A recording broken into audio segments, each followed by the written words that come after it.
What is up, everybody? Welcome back to another edition of the Sherdog.com betting show.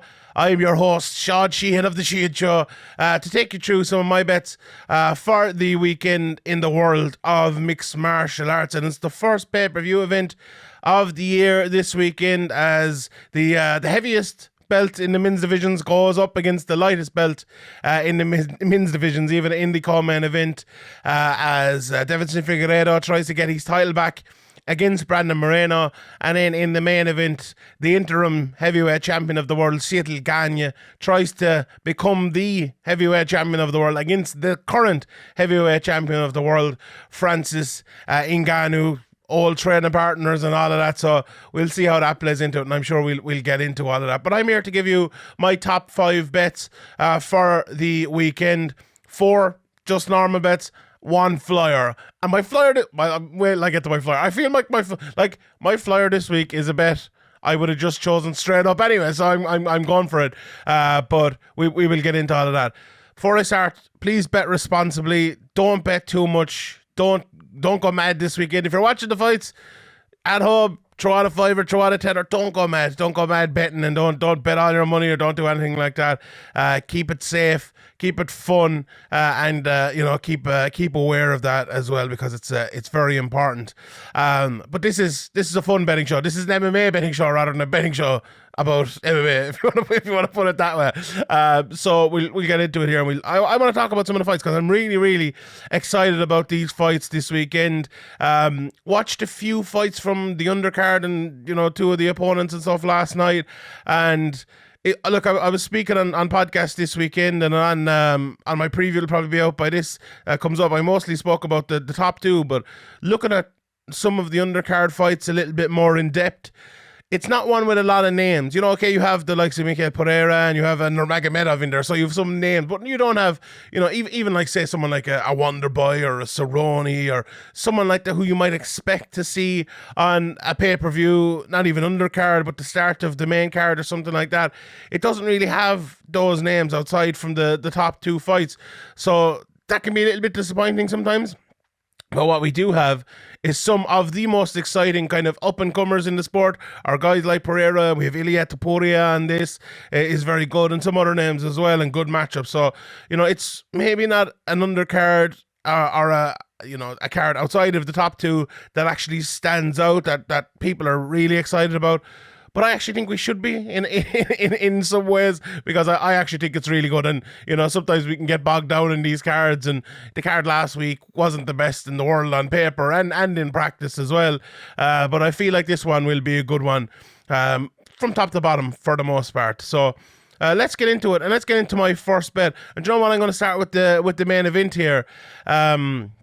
And my first bet of the weekend is Francis versus Gane to go over 1.5 rounds, and it's minus 185. Now, that doesn't maybe seem like the biggest betting line in the world for that, but I just think that Ciryl Gane. Look, this is one really I'm struggling to pick the winner with, and coming into, I was looking at the over, and the over 2.5 rounds, I'm not too sure. The over 2.5 rounds, let me just put it up here, is minus 120.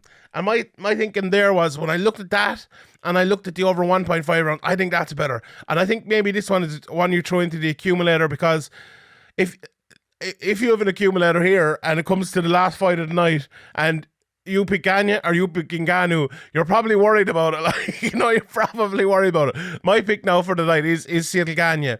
But I don't say it with any confidence whatsoever. Like, Francis Ngannou could go out there, we all know it, land one shot and knock him out. Like, I believe in Ciryl Gane. I believe in his skill set. I believe in fighters like him being the best fighters in the world. Skillful, methodical, performance-based, People who have really, really good game plans, the John Joneses, Demetrius Jansons, those type. I put him up there with them. Now, I might be wrong. He might go out there and get blitzed in a round by Francis Ngannou. But I have to say what I think, and that's what I do think. And I've thought that for the last few fights. I think he is the next level of heavyweight fighters. And that's how much I really, really believe in him.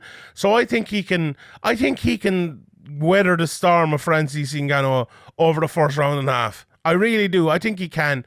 Can he weather it for 3 rounds? We'll see. Can he go all 5 rounds to win a decision? I think he can. Will he? I don't know. But I'm willing to bet that he can go early. He won't go early. I'm willing to bet he can survive early and go a round and a half and keep it. Keep himself somewhat safe, as safe as you can be when you're fighting Francis Ngannou. I just think, having gone back and watched a few of their fights, I think the speed of Gane will be a little bit of an issue for Ngannou in the bigger cage as well. I think his ability to circle quickly, the anti-Anthony Pettis, if you want to put it that way. Some guys like a Pettis, he always frustrated me because I was a massive fan of Anthony Pettis. And you see him, he backs up against the cage, lets his opponent just come in, whether it's with shots or mostly with takedowns, when you're someone like Anthony Pettis. Whereas you come to you get inside that second outer line of the octagon and you circle left or circle right like many great fighters have done throughout the years, and you get away. Now, that's a hard thing to do when you're fighting someone who's way more athletic than you, like Francis Ngannou, and faster than you. But I think Ciryl Gane is faster than Francis Ngannou, so he'll be able to beat him to that.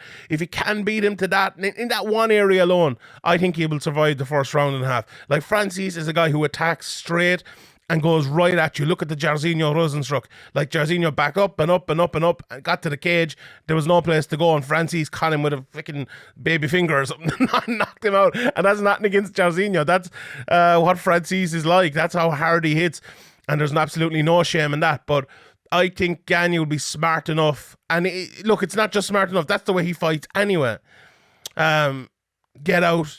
Get left, get right, don't go straight back, and fight Francis in that fashion. And for the first round and a half, first 2 rounds, kick the legs, stay away from him, don't give him a chance. Because we've seen in the Stipe fight, and it's another interesting point as well that I'm looking at going forward into this fight. Like, in that Stipe fight, Francis was a lot more refined, and I think that was because of the wrestling. Now, was it because of the wrestling, or has he become a more refined fighter? Or because he fought in a more refined way in that fight and it worked, will he stick to it? I think if he does against Ciryl, it'll be an issue. I think he'd be better off going like straight forward and trying to bomb him out of there. But I feel like he won't. I feel like he will be a little bit more refined and try to fight Ciryl in that fashion, which also leads to this bet. So this is one you throw in there with the parlays, maybe minus 185. That's not rich enough for some people to bet straight up, or if you're really rich, I don't know. I was struggling, honestly. I was struggling for one in the main event. I look at it again now in 1 second. But the main event, I'm looking at it here, and Ciryl is basically a minus 150 favourite. I don't know. I struggle. I struggle to bet him with that. I think he'll win. But I also see Francis at like plus 135, and I'm thinking, well, he might win. He might win too. Ngannou by KO is the bet that you look at and think, right, I think Ciryl will win. But if you give me like 2-1, I'll probably take it on Francis by KO. But he's only like, I've seen some different places here, plus 145, plus 150. At that price, I don't know. It was a little bit higher. That would probably be my bet, even though I'm picking his opponent to win. But it's one of those fights. I don't know who'll win. Look, I honestly do not know. I'm not going to come in here and say I'm some genius or anything. And my pick is Gane, without a shadow of a doubt. I think he will win. But like, we can think what we want. It's not it's not always correct. But by God, am I looking forward to it? I'm really, really looking forward to it. And it might not be the best answer for the betting show, but like that's the answer you're getting from me today. So like it or lump it. Right, next one for me. Right, and I'm going with 2 bets in the co-main event. My flyer is in the co-main event, and also my straight up bet is in the co-main event. And look, I'm going for Deiveson Figueiredo. He's plus 145. I honestly thought coming into this fight that Figueiredo would be the favourite. Honestly, his opponent, Brandon Moreno, is minus 170. You get him at minus 180 in some places as well. But I'm going for Figueiredo straight up at plus 145. Look, I was actually just thinking about this before I recorded and thinking about Figueiredo. I'm thinking, am I actually picking Figueiredo? Because the first fight, right, it was a lot more even than people thought. I thought he still won even with the point deduction, whatever it was. I thought it was one of the worst decisions of the year, to be honest. But it was an even fight enough, whatever way you want to put it. Brandon Moreno did very well. The second fight, obviously, Moreno went out there, and we know what happened. He did what he did. I made an excuse there for the first fight, as to why Figueiredo should have won.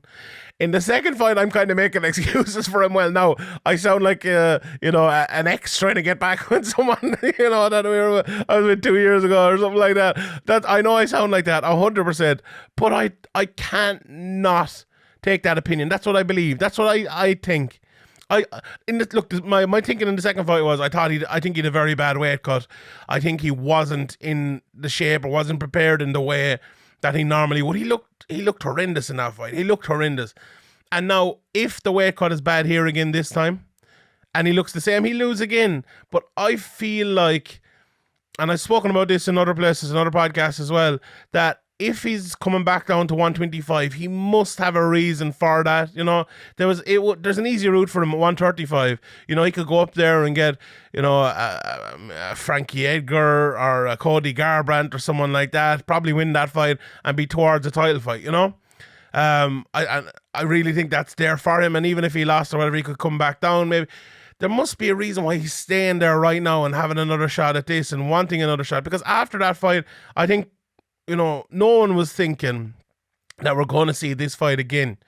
I don't think many people were even considering. Now when it's, one for Moreno and one draw, maybe you are. But when Figueiredo doesn't have the win, although he probably should for the first one, it's not something that comes straight into mind to have the trilogy straight away. And I think it was for everyone, for Team Figueiredo, Team Moreno, the UFC, the fans and everyone. But something changed. And I really do think that they decided, or they came up with something will make the preparations better and will get the weight down better. Now, recording this on Wednesday to Thursday, I haven't seen much of him yet. Maybe we'll see him in a press conference. Maybe we'll see him at the weigh-in, and you'll be watching the show. I'm like, Sean, he looks horrendous. How are you doing picking him? But that's what I'm going for. Maybe I'll change it, and maybe I'll change my other bet as well after seeing the weigh-ins. But as of now, I'm going for Figueiredo. Look, I just think he'll have, if he is at 100%, I think he will land those power shots this time. I think he will, and I'll get on to more of what I think in a minute. I think he'll get the finish. I do. I think he will, if he's hell-bent, if he's confident as well. That's a big thing with Figueiredo. I think when he's confident, he is unstoppable. And if he comes into this fight confident, I think he will be. I think he'll be pretty unstoppable in this one. So let's see, and I'll talk a little bit more about that fight in a few minutes. Right, my next bet. Look, the first one I go for here is Saeed Nurmagomedov. I'm going for him at minus 1. It's weird. It says minus 187 here. Around minus 190 he is. You can get him a little bit better in some places against Cody Stamann. I went back and look, we've all probably seen 15 Cody fights at this stage. He's been around for since God was a boy. And he's a very good fighter, a really good fighter. He's small and sturdy and stacked, and he throws big hooks over the top, and he'll go forward non-stop. And he's a very, very good fighter and a tough yardstick for anyone in that division. And it's a very tough fight for Saeed Nurmagomedov at this stage of his career. Now, you hear the name Nurmagomedov, you're probably thinking, well, this guy's going to be shooting for double legs in the middle of the cage. But that's not the type of fighter he is at all. Now, maybe he will do, and we've seen him take the fight to the ground in fights. But watching a couple of his fights last night, he's very much a kickboxing stylist who throws wild spinning back kicks. He knocked out, was it Ricardo Hamas with the kick to the body? a spinning kick to the body, beautiful stuff altogether. He's that sort of fighter. He fights on the outside, he fights long. He has this like herky jerky style as well, especially with his defense. A tough fighter, to fight. A really engaging type of fighter to watch as well, because you're thinking, you see that name Nurmagomedov and you're thinking, why is he striking? What's he doing with this? Because I'm sure, you know, in the back pocket there is a bit of that wrestling there somewhere. You can't have that second name and not be a very good wrestler. Now Stamann's a very good wrestler himself, so maybe he isn't as worried about that as some other people are, and he's a good frame for not being taken down as well, if you want to put it that way. But he also does throw in takedowns, and against Nurmagomedov, I don't know, throwing in takedowns the best idea, but maybe we'll see it. His striking is so good though that you probably have to at certain amount of times, and that's what catches you. You know, you go to a wrestling battle with him, you wear out your energy. He's probably going to be fine because he's so used to it. Shuck you off against the cage, and then you're back into, you know, the dog pit where he is landing those shots. And he's one of those guys. He doesn't have the frame for a big puncher, like even look, say who are the big punchers in the UFC down through the years, an Overeem or a Dos Santos or a McGregor or others like that. You know, you see their frame. They're not maybe, apart from Overeem, they're not maybe the most muscly in the world, but they're like slender and strong at the same time. He's more slender than strong, I would say. No, he probably has, you know, the wrestling strength and all of that, but he doesn't look like your typical kind of hard-hitting knockout artist. Even like Borishev the last day, he had a bit more of it, you know, that kind of frame. But that doesn't matter. It doesn't matter. He still hits really hard, and he has that sting. You know, you see certain fighters, they just sting you when they hit you. He is one of them. Now, I think this fight might be a little bit longer. I think it might go a couple of rounds, might even go to a decision. That's why I think it will go to a decision. I was looking at the decision, I was looking at the knockout, and I went just with Nurmagomedov straight up at minus 170. Maybe you want to throw it into an accumulator as well. It's plus 400 to win by KO TKO. I don't know about that one. By submission, plus 1,000. Now, if the fight goes to the ground, if the man decides to fight there, maybe that might be a good bet. But yeah, Nurmagomedov to win by decision is only plus 105. So that's why I kind of avoided that more than anything. I knew there was a reason as I look back through these bets here, and that is the reason. There isn't that much of a difference there between it. So maybe the closer it gets, you know, I'm looking at it here. It's actually gone out a bit since yesterday. It's out to like minus 200 now in certain places. So maybe now is the time. The quickest time you could get Saeed Nurmagomedov might be the best time. But I'm looking forward to that fight. I think it'll be a closer fight maybe than some people predict, or than the betting even predicts. But I do believe in Saeed. He's another one. I just watch him and I look at his ability and I believe in it. You know, and I think he's a very good fighter, and I think he'll get through this one. And I think he will win it. Maybe not the biggest price in the world as goes for the first bet, but I think he will do it regardless anyway. Right, bet number 4 here. I'm going for Michel Pereira to win by KO TKO at plus 215. Now, I watched a lot of Michel Pereira's opponent last night, because sometimes Andre Fialho, obviously, you know, sometimes I think this is his first fight in the UFC, but he has a couple of fights on Fight Pass, and I think I found 1 or 2 clips on YouTube as well. And he's a good fighter. He is a very good fighter. The only issue I see with him is that he's predominantly a striker and will strike with you at all times. Now, I'm sure he's a great ground game and everything like that, but in the 3 to 4 fights that I watched, I was all striking. Now, maybe I watched the wrong fights and I missed, you know, an NCAA champion or a BJJ black belt on the ground or something like that. And, you know, some people who are both of those things, look at someone like a Dan Henderson who, and maybe he's not both of those things, but you know what I mean. Very good wrestling and very good jiu-jitsu. Just fights standing up all the time anyway. And Fialho is one of those guys. Do you know, I mentioned Conor McGregor earlier. Please go and watch him. This is not just me being like, oh, Irish and everyone's Conor McGregor. He looks like Conor McGregor when he fights. He fights the exact same way. He's like this pressure counter fighter. And what I mean by pressure counter fighter is he'll pressure you, wait for you to throw something and then counter you, which is, look, a lot of people fight that way now. I don't think a few years ago when McGregor kind of started, a lot of people were fighting that way. But the way his mannerisms, the way he kind of tries to throw that, the kind of the fake McGregor throws with the lead hand. Now he is orthodox as opposed to McGregor being a southpaw. But if you honestly go and watch him, look him up on Fight Pass. The first fight is you'll see it. You'll see it straight away. He's very, very similar to him, but he is not as fast, I would think, as McGregor. Does hit hard and is lovely, clean shots. I think against Pereira, maybe that speed differential will be an issue, but also just striking at Pereira is probably not the best thing to do. And also trying to pressure him and trying to counter him is not the best thing to do, because he wants you to throw shots and he will do things and lead so you counter, so he can counter your counter. That's the type of fighter Pereira is. He's happy to get into that. He will duck. You always see him ducking that head down, moving out, honestly, I could see a rolling thunder in this one. When I was watching Fialho, I was thinking like, right, he's going to throw a shot. He's probably going to back up a little bit. Pereira's going to come straight at him and throw like a rolling thunder off the cage and hit him with it. No, that'll be the greatest call in the history of MMA betting shows if it's a rolling thunder KO. But the problem is as well though with Pereira sometimes, and this was my only thing about this bet that kind of gave me a little bit of pause.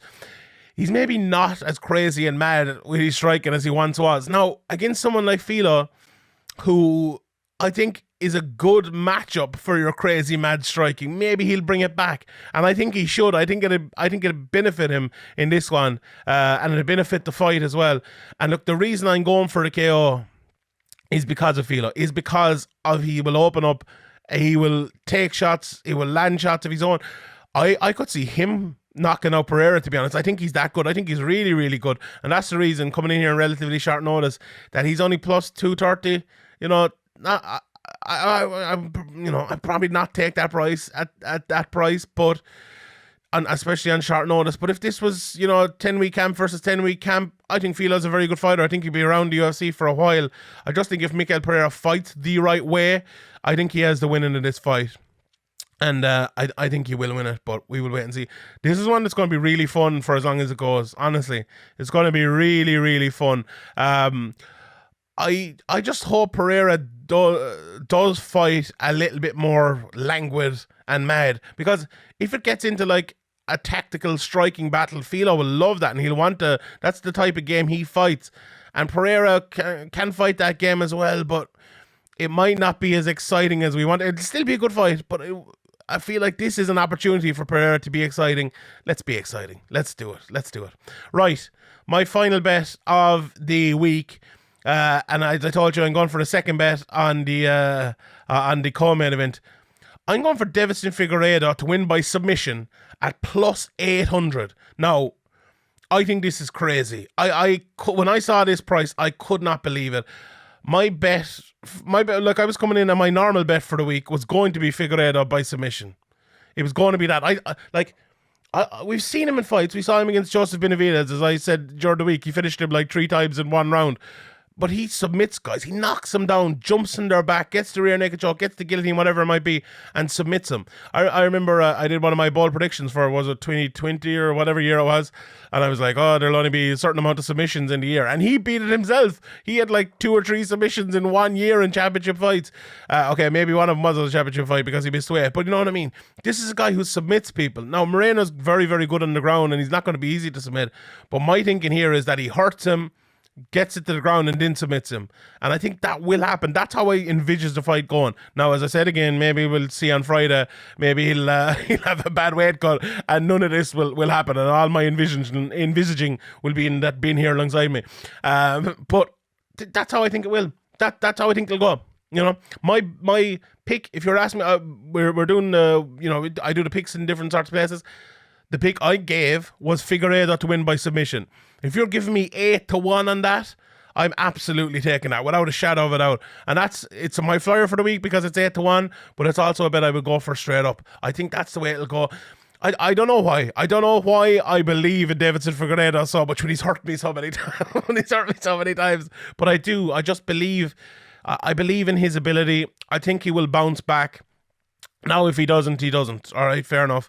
But I think he will. And plus 800 to win by submission when he's won so many times by submission before. He's won big fights by submission. I like that a lot. I like it a lot. So, yeah, I'm going for that. Plus 800, Deiveson Figueiredo to win by submission. Right, let me run through some of the, just the main prices, some of the other bets as well that maybe stick out to me here. No other massive cards this weekend as well. LFA have a card on the 21st, it says here, on best fight odds, with no maybe stick out names to me on this side of the world, but I'm sure the American crew will talk you through that and give you a bet for that. But yeah, I'm going to concentrate on UFC 270. I'll give you the prices for the top two again here. Ciryl Gane minus 150-ish, minus 142 here is the reference.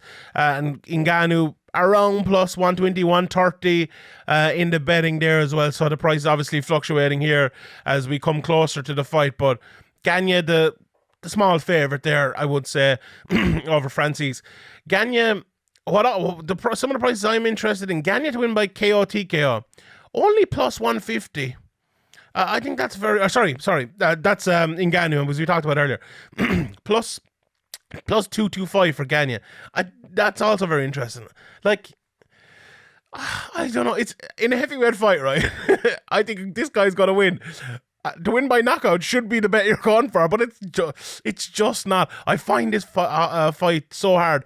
Even the plus 200 to go to decision, that's hard. I can't bet on that either. I bet the over. I took maybe not even the easy way out, because I'm not even sure of that, to be honest. But this is it's such a tough main event to bet on, but I can't wait for it. Then Brandon Moreno against Figueiredo, minus 170 for Moreno, plus 145. That's obviously one of my bets. Can't believe how big that is. It's ridiculous, I think. If you fancy Figueiredo just to win by KO, he's around plus 400. Moreno by submission is plus 300. Obviously plus 800 for Figueiredo. And then Moreno to get the KO is plus 500. So if you fancy that, look, if Figueiredo isn't looking good, that'll probably be a way to go. You know, if he comes up on the scale on Friday and doesn't look great, that KO or the submission inside the distance maybe might be the way to go there. But yeah, that's not what I'm going for though. Nurmagomedov, obviously we run through that, minus 187, plus 162 for Stamann. I think that's just about right, to be honest. Rodolfo Vieira, minus 210 against Wellington Turman, plus 180.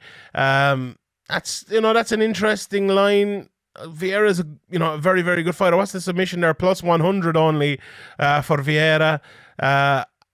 I'd probably avoid that, to be honest. Although, after the fight, it might look like a good price. Hani Barsolas, who I'm a big fan of, I like him, minus 450, which is why I avoided that fight against Victor Henry. Charles Jourdain coming in on short notice, plus 385 against Ilia Topuria, minus 550. Another reason why I avoided that. There aren't many... there's only 8 additional bets on that, or props on that, so I haven't gone for that. But Topuria inside this is minus 160. I don't like that either, so I'm avoiding that one. But I do think Topuria will win it. I like Tony Gravely as well, but I think minus 240 is a little bit big over Simon Oliveira. I do think he will win, but I would that price, not too sure of it. A very even fight in between Michael Morales and Trevin Giles. Minus 130 to minus 110 there. Or sorry, plus 110. Trevin Giles plus 110, minus 130 Morales. Madalena minus 335 against Pete Rodriguez.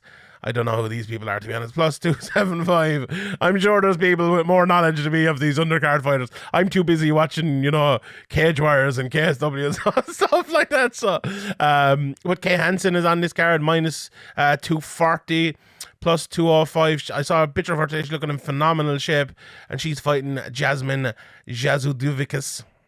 I pronounced that perfectly.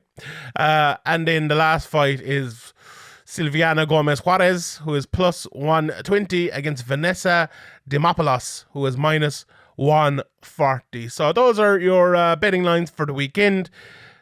Brilliant card. Cannot wait for it. I'll give you my 5 bets again before I go.